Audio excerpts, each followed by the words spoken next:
compromisso desse plenário, como compromisso de todas as correntes que estão nessa mesa, deputados, comitês sindicais, a sociedade civil organizada, que nós nos organizemos e façamos da educação um mote a partir dessa quinta conferência.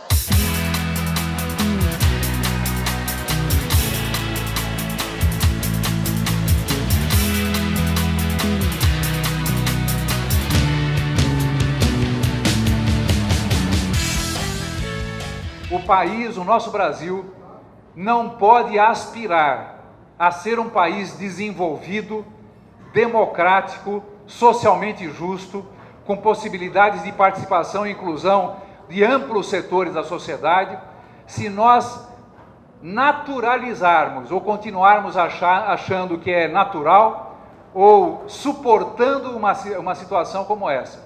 Porque se todas as etapas e modalidades da educação são absolutamente importantes, do ponto de vista da estruturação econômica e do desenvolvimento social de um país, a última etapa da educação básica, que é o ensino médio, ela é definidora das condições de desenvolvimento do nosso país. E o quadro mostra um país em condições de colapso a médio e longo prazo, porque nós não teremos profissionais para atender aos requisitos de uma economia que precisa ser cada vez mais moderna, competitiva, num mundo que é cada vez mais globalizado. Não teremos esses profissionais, como nós também não teremos cidadãos suficientemente qualificados para o exercício adequado de uma cidadania que nós projetamos e desejamos que seja solidária, que respeite o ambiente, respeite as pessoas, inclua, enfim, e tudo mais. Portanto, eis aí, né, nesses rápidos fotogramas, algo que nos preocupa e que deve nos colocar, né, como militantes da educação e como militantes da construção de políticas públicas na área educacional, um sentido de máxima urgência no enfrentamento das questões do ensino médio.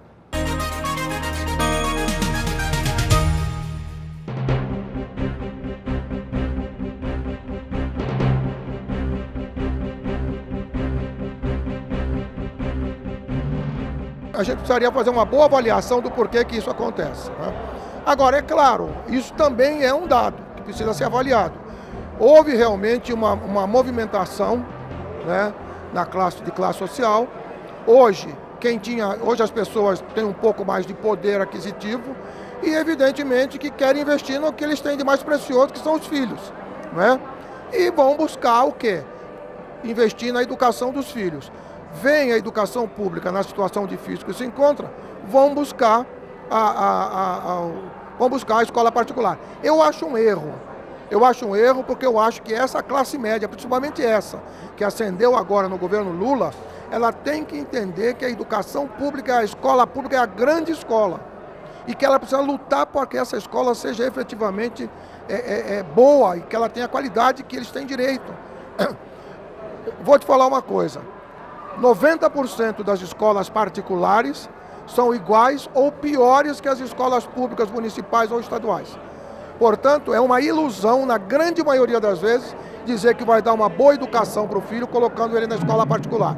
É importante que lutem pela escola pública, que estejam junto com os trabalhadores, com os professores, para que essa escola pública, que é uma escola que já está paga, que não é de graça, porque ela é financiada com os nossos impostos, tenha a qualidade que todos nós merecemos. É um direito e o povo precisa lutar para que esse direito se efetive de verdade. Ficaremos de pé na luta cotidiana em defesa de uma escola pública de qualidade para todos.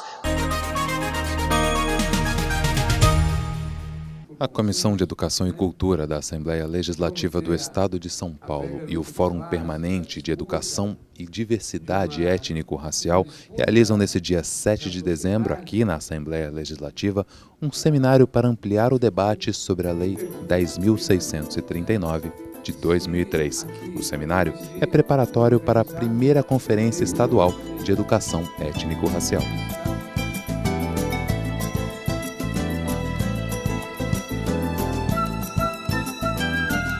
As lideranças que estavam aqui estão ávidas para ver a implementação da Lei 10.639 de uma maneira efetiva no cotidiano escolar.